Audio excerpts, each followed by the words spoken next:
How's it going, people? Welcome back to my channel and welcome to another video in Forza Horizon 5. Last time out, I went into this game and tried to find my personal perfect drift car and to hone my skills to become a better drifter in Forza Horizon 5. If you haven't seen that video, I'll put a link in the description down below and also put the video on the top right. You can click on that banner. But long story short, one of the cars I checked out last time was the Lamborghini Huracan STO. And surprisingly, it was a pretty balanced drift car, and I really enjoyed drifting around in that car. And it got me thinking, what other supercars in this game that can just drift as well or even better than that Huracan STO? In real life, we know that there's the 599 GZO drift car, and also there was the Lamborghini Huracan drift car from Goodwood a few years back. And so for today's video, I want to find out if there's any other supercars that can't be just as good as those cars in real life, or maybe just as good or even better as the STO from last video. So stick around the video and join me as we do another part of my quest to find my personal perfect drift car. And so if you do enjoy this kind of content and you want to see me do more of these, remember to drop a like and also subscribe to the channel. That will help me a lot. But other than that, let's go straight into the video. You know what, because we used a Huracan last time, let's use its twin brother, the Audi R8. My guy, Jag Ultra. Right, drift upgrades. I kind of learned my lesson from the last video, so I'm going to try to see if I can do a lot better than last time. Alright, so rear-wheel drive and twin turbo. And we'll go with the essentials next, so just suspension and drift tires. And once I finish with everything with the tunings and stuff, I'll be right back. Alright, here's what we're working with. 950 horsepower, 2,700 pounds. Let's go ahead and tune this thing. Alright. Let's go ahead and get this thing into a lobby. Alright, here we go. That is not a good sign. All those little cars out there, those two that I just saw, not a good sign. They're gonna obliterate all of us, I just know it. Woo! Yep, look at that. That is absolutely ridiculous. That's the meta drifting in this game. The last time I drove an Audi to drift, it was a complete disaster. If you haven't seen my last video, you can tell that I was not having a good time drifting that car at all. Even in the wet, it didn't want to drift. This R8 on the other hand, so much better. This is such an awesome drift car. It's balanced. It has enough power to slide and it doesn't grip. And look where I'm placed. 4th. Yeah, this is a great car. And I'm having a great time drifting. It's easy to slide, it's easy to control, and it's responsive. The only problem that I have is not the car but myself, because I don't have confidence in drifting. I can't really gain speed and slide because I worry that I might do too much or I might do too little. Yeah, that's not a good score. Let's try to do one more. Let's gain some speed. I don't have that, like, knowledge to know what line I need to take. And that's hindering my ability to get a good score. But at the same time, I'm having a lot of fun with this car. This car can slide really well. I just need that confidence. This car can slide perfectly in any other turns except high speed. It won't slide high speed, it'll grip up at high speed, and I won't get that angle at a high speed. So, oh man, barely! You know what? Even though I finished 9th, which is second last, I still had a great time. It's a pretty fun car.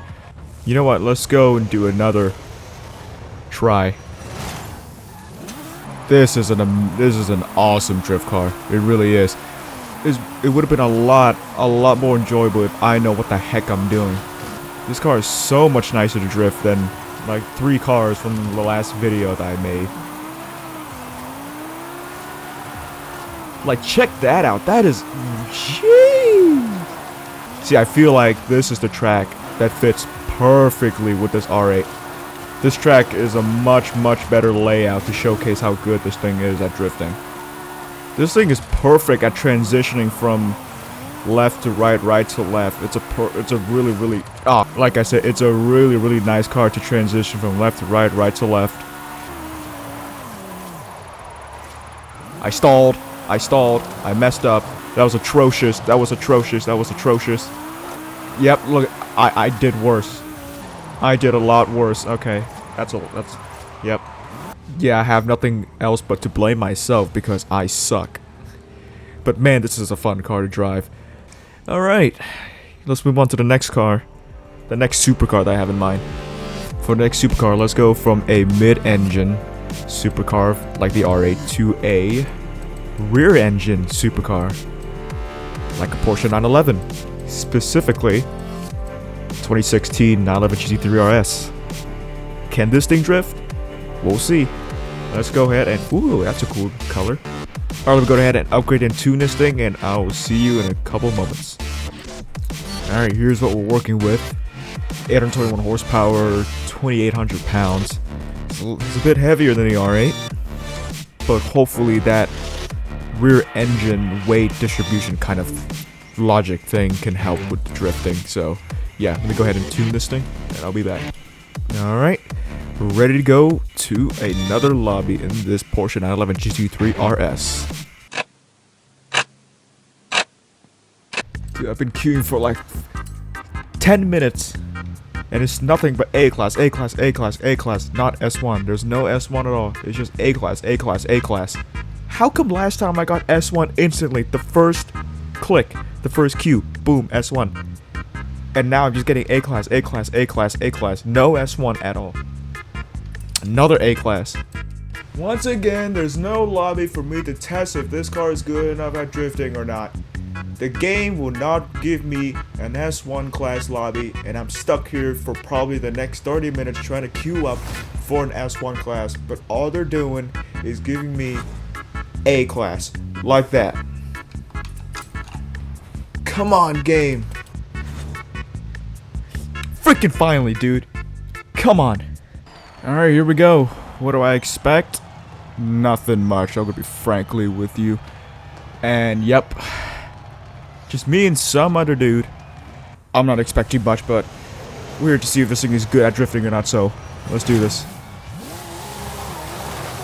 And there goes the wing already. That's great. What the hell is he doing?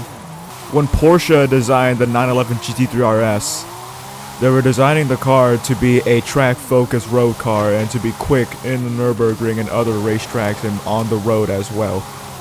And so when you're trying to convert a purpose-built race car for the road to convert it into a drift car, it usually doesn't go well. And this is probably the case. This thing can slide, but it wants to grip so bad. It doesn't know it needs to grip or it needs to slide, because I am struggling to get it to slide on the high-speed turns. I have to believe I just ran over my wing there.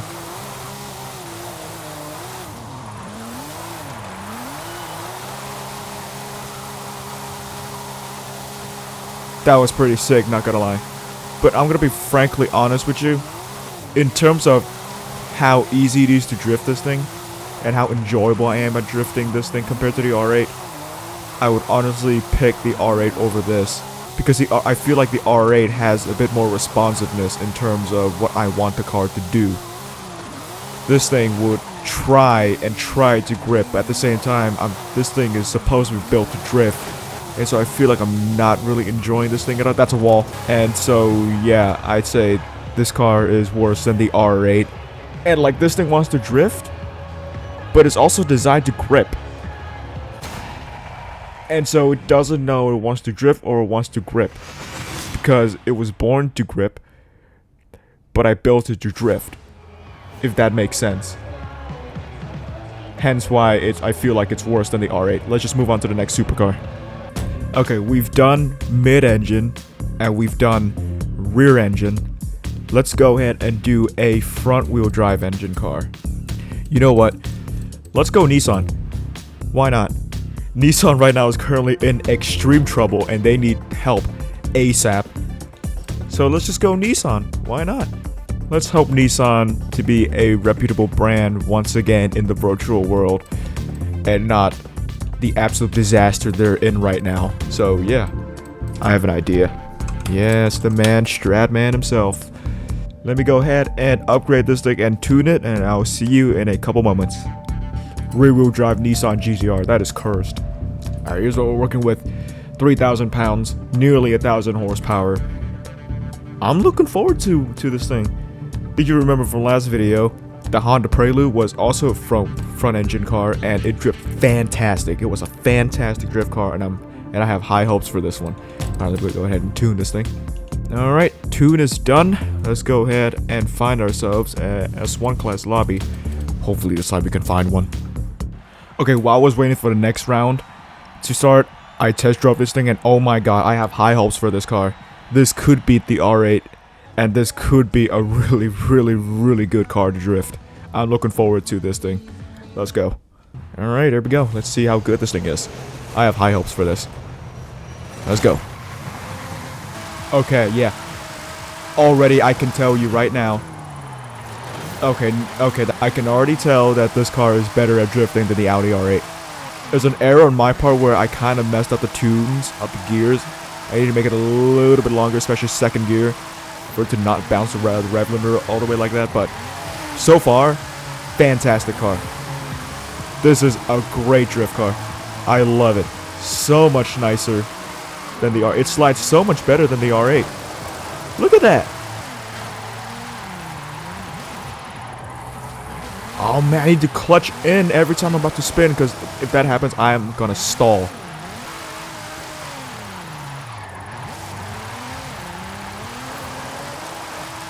This is incredible. What a car.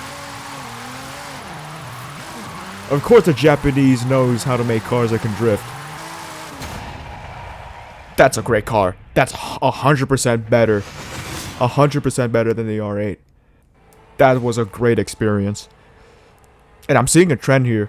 I don't know much about drifting in real life, but is it true that front engine cars can drift a lot better than rear engine cars? I think that's the reason why, because this thing feels great. The R8 was great, but this GTR was greater. Let's do one more car, and I have something in my mind. Alright, so we did a Japanese supercar and we did a European supercar. Let's go ahead and go for the American side, specifically an American supercar. You know what? Let's go for the Z06. There it is. The secret paint job. In my humble opinion, the Z06 is a contender for a supercar.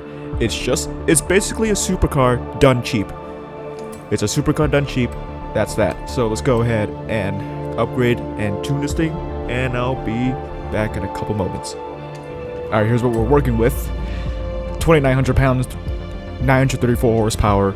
I have high hopes for this. It's powerful, it's front engine, it's rear wheel drive. Can it be just as good or even better than the GTR? We're about to find out. Let's go ahead and tune this thing. Alright, tuning is done, upgrade is done. Let's go ahead and find ourselves one final lobby. Oh my god, y'all, before we start looking for a lobby, you have to listen to this car. This car sounds immaculate. Take a listen.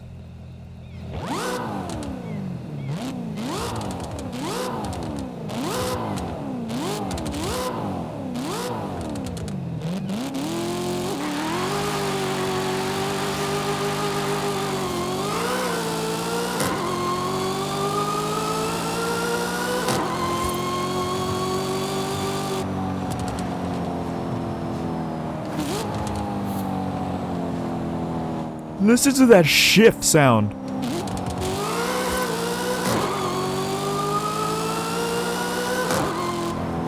And listen to that supercharger sound. Oh my god.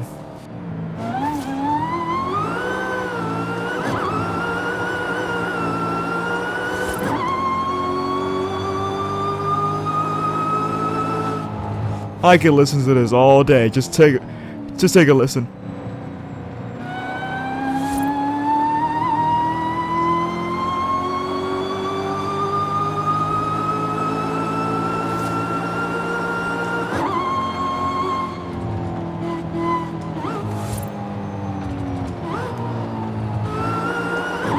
Okay, let's queue up before I start to, yeah, let's just queue up. Oh, we already put straight into a lobby. I see another Corvette right there. That's an RX-7, and that's a Mustang. But I am so looking forward to driving this thing. A full freaking lobby. That's actually crazy.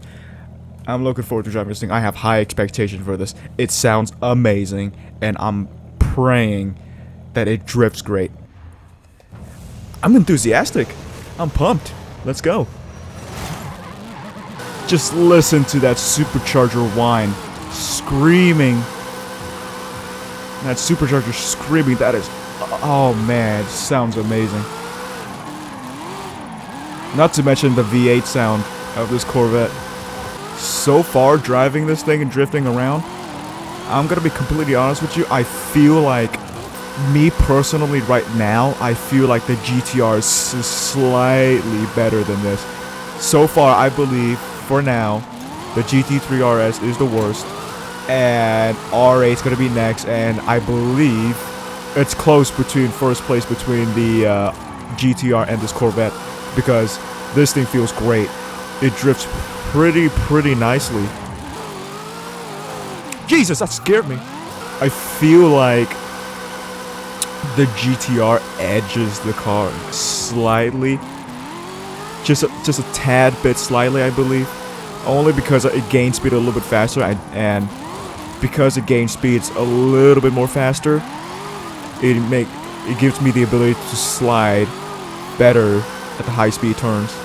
But still, this Corvette, it sounds incredible and it drifts pretty well. Hold on. This is a drifting video. And this is the last car. We can't do a drifting video without trying to make a successful 360. 360.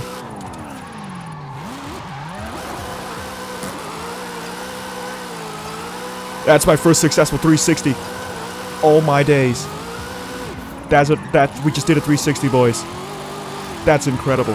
Alright, here we go. 360. Too early, but... Does that count? I think that counts. It's a little bit too early, but it's still a clean one. Dude, this Corvette sounds incredible, and it drifts pretty well. I don't think it's gonna beat the GTR for me personally, but it's definitely gonna be sitting on the number 2 spot. That's a great car, dude. That's actually a great car. And so let's answer the question here at the end of the video. Can supercars drift in Forza Horizon 5? Personally, the answer is yes. Yes, it can. It can drift well, and depending on the car, on the supercar you choose, it will determine whether it's good or not. So, for me personally, I see a pattern where front-engine cars drifts better than mid-engine cars, and mid-engine cars drift better than rear-engine cars. That's probably a big factor in real life as well. I'm not knowledgeable in the drifting scene at all in real life, but I'm pretty sure that's one of the factors in how good a car can be to drift. And so let's answer another question. Did I find my perfect drift car? Is it better than the Honda Prelude that I considered perfect for now from the last video? I believe that Prelude is still a really great drift car. The GTR is great, but that Prelude is something else, man. But yeah, let's quickly go ahead and rank all the 4 cars that we checked out today in Forza Horizon 5. Starting off with number 4, obviously, the GT3 RS. Like I said before, it doesn't know if it wants to drift or it wants to grip. That car was built to grip, but I built it to drift. And so it contradicted as to what the hell it doesn't want it to do. And so for the number 3 spot, I say the R8. The R8 also suffers that issue where it wants to grip to the rear. That's probably because it's mid-engine, but it doesn't grip as much as the GT3 because it's mid-engine, and the GT3 is a rear engine, and so it slides a little bit better, but that little grip feeling is still there. But still, it drifts pretty nicely. And so the number 2 spot is the Corvette. The Corvette is front engine, plenty of power, and it can slide well, but the reason why it's number 2 is because the number 1 spot goes to the GTR, because the GTR is everything that the Corvette is good at, but just slightly better. The GTR is also front engine, but I feel like it slides just a little bit better, and it is a little bit faster, so it doesn't grip as much because it spins its wheels a lot more. And so I feel like the GTR is my number one for today's video. It doesn't beat the Prelude like the last video, but I feel like the GTR is still a great car to drift. And that's gonna do it for me in today's video. I hope you find this video enjoyable. If you do like what you see, drop a like and also subscribe to the channel. That will help me a lot. And if you want to suggest me to do anything else in Forza Horizon 5, be sure to drop a comment down below and I will do it. But other than that, thank you so much for checking out my video today, and I will see you guys next time. See ya. L'amour qui chante, qu'est-ce que je vais te nommer? Je